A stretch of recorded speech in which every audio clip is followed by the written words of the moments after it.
নমস্কার বন্ধুরা, সবাই কেমন আছো? আশা করছি সবাই ভীষণ ভালো আছো। আমিও খুব ভালো আছি। সুরভি স্নিগ্ধা ব্লগে সবাইকে অনেক অনেক ওয়েলকাম আর অনেক অনেক ভালোবাসা জানিয়ে আজকে আরেকটা নতুন ব্লগ নিয়ে চলে এলাম। আজকে ব্লগটা হচ্ছে পুরোনো দিনের ব্লগ বলতে পারো। আমরা আগে রিকশায় উঠতাম, কতই না আনন্দ লাগতো, খুব ভালো লাগতো আমার রিকশায় উঠতে। কিন্তু এখন তো আর রিকশায় ওঠা হয় না। এখন টোটো, অটো, বাইক, স্কুটি কত কিছু হয়ে রিকশাটা যেন জীবন থেকে মুছেই গেছে। তবে দেখা যায় কিছু কিছু দোকানে চালের বস্তা বা কিছু সবজি টবজি নিয়ে যায়। আর রিকশাওয়ালা যদি যায়ও রাস্তা দিয়ে, কেউ রিকশায় উঠতে চায় না, সবাই টোটোতে ওঠে। আর আমার অনেক দিনের ইচ্ছে ছিল যে স্নিগ্ধাকে আমি একটা রিকশায় উঠাবো, রিকশাটাকে সুন্দর করে বেলুন দিয়ে সাজাবো, মানে আমার মেয়ে সব কিছুর স্বাদ যেন পায়, সেটাই আমার ইচ্ছে ছিল। তো আজকে রীতিমতো বাইরে যখন বেরোবো ভেবেছি, রাস্তায় গিয়ে দাঁড়িয়ে আছি, দেখছি টোটো নেই। হঠাৎ করে দেখলাম রিকশাওয়ালাটা আসছে। আসার পরে আমি বললাম, শ্রী পাপা আজকে আর টোটো করে যাব না, আজকে চলো না মেয়েকে রিকশায় উঠাই। সেই সুবাদে আজকে রিকশায় ওঠা হলো। আর আমার যে কী আনন্দ হচ্ছিল তোমাদেরকে আমি বলে বোঝাতে পারবো না। আমার বরের সাথে আমি 1 বছর প্রেম করেছি, তারপর হচ্ছে আমার বিয়ে হয়েছে। তো তখনও মানে কখনো ইচ্ছে জাগেনি যে দুজনে মিলে একটু প্রেম করবো, রিকশায় করে ঘুরবো, এরকমটা হয়নি। তো যাই হোক, ওকে সেটাই বলছিলাম, কেন তুমি আমাকে একবারও রিকশায় করে নিয়ে ঘোরাওনি বলো। আর শ্রী পাপা বারবার করে বলছিল রিকশায় উঠলে তো রিকশাটা ফেটে যেতে পারে, তুমি উঠো না, তুমি উঠলে ফেটে যাবে। আমি এত মোটা হয়েছি বলে আমাকে এরকম করে বলছে। তো যেতে যেতে হচ্ছে দেখো, রাধা গোবিন্দ মন্দিরের সামনে দিয়ে যাচ্ছি, আর ওখানে খুব সুন্দর কীর্তন হচ্ছিলো, সেটাই বলছি। আর যখন ফ্রন্ট ক্যামেরা করছি একদম পুরো কালো, কারণ রিকশার মধ্যে তো কোনো আলো নেই, তার জন্য হচ্ছে পেছনের ক্যামেরা দিয়ে আমি উল্টোভাবেই ভিডিওটা করছিলাম। তো আমার তো এত আনন্দ হচ্ছিল, আর চারিদিক থেকে লোকজন হাঁ করে দেখছিল, মানে কাউকে তো আজকাল দেখা যায় না রিকশায় করে যাচ্ছে। আর ওদিকে জাম বিক্রি হচ্ছিল, আর জাম, আমলকি, ওই বউটা সারা বছর মানে রাত্রি 11টা পর্যন্ত ওখানে বিক্রি করে। এবার এলআইসি মোড়ের ওই গলি দিয়ে ধরলাম, মানে দেহশ্রী মোড়ের রাস্তা দিয়ে যাচ্ছি। আর ফাইনালি এখন আমরা যাচ্ছি হচ্ছে এসি আনতে। কিন্তু এসি আনতে গিয়ে এসি কি কপালে জুটলো? বিগত 2 বছর ধরে এসির জন্য ঘুরছি, কিন্তু কেন পাচ্ছি না। এবার দেখো রাস্তাঘাটের লোকজন আমাদেরকে এমন করে দেখছে, মানে কি বলবো, মনে হচ্ছে যেন কি যেন একটা উঠে পড়েছি। তো কেমন লাগছে বলো? আমার খুব ভালো লাগছে। তোমার কেমন লাগছে? তুমি ভয় পাচ্ছিলে, ভাবছিলে যে পাংচার হয়ে যাবে? পাংচার তো ঠিক আছে, ফেটে গেলে কি হতো? এই ভয়ে কোনোদিন ওঠাও নেই? হ্যাঁ তোমার সাথে জীবনে প্রথম এই যে রিক্সায় উঠেছি বলো। হ্যাঁ, ঠিক বলেছো। কোনোদিন উঠিনি। না কেন ওঠাও নিয়ে? বিয়ের আগে উঠাতে পারতা একটু। না না, হ্যাঁ হ্যাঁ হ্যাঁ, চলে এলাম মেন মার্কেটে। এরা সুন্দরভাবে যাবে, রাস্তা ভালো, সব ভালো। সবাই আমাদেরকে একবার হলেও একটু উকি ঝুঁকি মেরে দেখবে, এই জিনিসটা ভালো লাগছে। ইনিও দেখছে,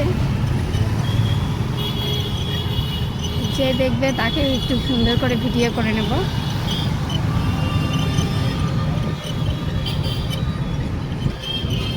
এই তো দাঁড়িয়েই গেল দেখতে দেখতে।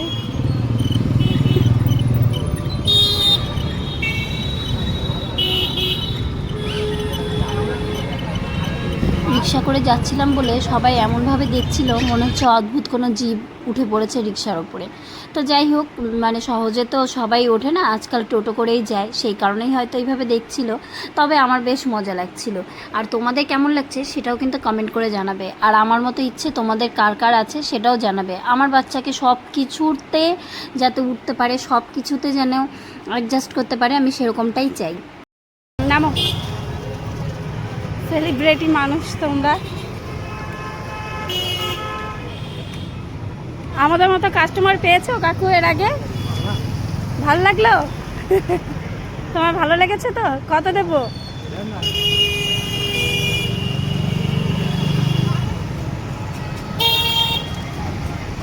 ঠিক আছে, তুমি খুশি তো? চলো। এসি নেবো, এসি নেবো, এসি নেবো, এই কথাটা অন্তত 2 বছর ধরে কন্টিনিউ আমার বাড়িতে চলছে। যে এবার গরম, যখন খুব গরম পড়ে তখন বলা হয় যে হ্যাঁ এসি নেব। তারপর যখন এসির জন্য যাই তখন থাকে না দোকানে এসি। তো যাই হোক, এই করে করে 2 বছর কাটিয়ে ফেললাম, কিন্তু এবছর আমি যেন গরমটা বেশি সহ্য করতে পারছি না। তারপরে এবারও রীতিমতো যাওয়া হলো এসি নেব করে, কিন্তু যে কোম্পানির এসি নেব সেই কোম্পানির এসিই পাওয়া যাচ্ছে না। তো আজকে যখন গেলাম তখন বেশ আনন্দ পেলাম, কারণ এসিটা চলে এসেছে। কিন্তু ভেবেছিলাম ইএমআই করে নেব, সামনে মেয়ের জন্মদিন, মেয়েকে একটা বড় সড়ো কোনো কিছু গিফট দেব, তো সেটা আর হলো না। এবার ইএমআই করা গেল না, কারণ হচ্ছে গিয়ে আমার কি প্রবলেম হয়ে গেছে সেই কারণে পেলাম না। তো মন খারাপ করে রীতিমতো বাড়ি চলে আসলাম, শ্রী পাপার খুব মন খারাপ। তারপর ভাই আসার পরে ডিসিশন নিলাম যে না, এসিটা ক্যাশেই নেব, তবুও এসি নেব। কিন্তু তখন গিয়ে দেখছি ওই এসিটা নেই। তারপর নিতে হচ্ছে এই স্যামসংয়ের যে সামনে যে এসিটা দেখাচ্ছি তোমাদেরকে জুম করে, সেই এসিটাই নেওয়া হচ্ছে। কোম্পানির নাম মানে কোম্পানির নাম বললাম, কিন্তু কী এসি সেটা বলতে পারলাম না। দাম ছিল 53,490 টাকার মতো। তো যাই হোক, সেরকম ডিসকাউন্ট করে ভাবলাম যে কমে আসবে, কিন্তু না, কমে আর আসলো না, আরও বেশিই হলো। কত এসি নিলে আরও কত রকম কি পাইপ টাইপের ব্যাপার থাকে, তোমরা মানে যারা নিয়েছো তারা তো জানোই। তো যাই হোক, এখানে নাকি জিজ্ঞেস করছিলাম, শোনো একটু। আমার বর কতদিন ধরে ঘুরছে ওই এসিটার জন্য? এলজি 2.5 মাস হবে কমসে কম। 2.5 মাস হবে না? আপনাদের এখানে তবুও এটা পেলো যখন না। খুলেনি তখন থেকে আমি 2 বছর ধরে ওই ওটার 22 সালের মডেল যেটা আছে না, 22 সালের মডেল গেল।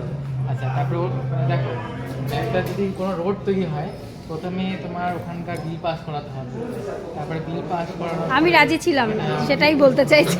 থেকে টাকায় অ্যালটমেন্ট হবে। যখন যতক্ষণে আসবে ততক্ষণে দেখবার মালিক এরকম এটা কনফার্ম। এটাই যা হয়।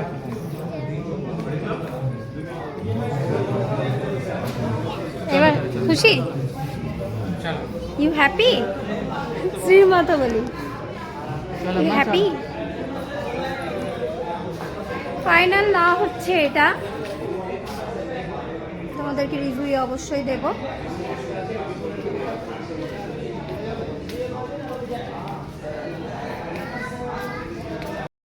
3-4 বার এই সিঁড়ি দিয়ে যখন শ্রী পাপা নেমেছে, মুখটা ছিল একদম প্যাঁচার মতো কালো করে থাকতো, কিন্তু আজকে কত হাসি, কতটা খুশি।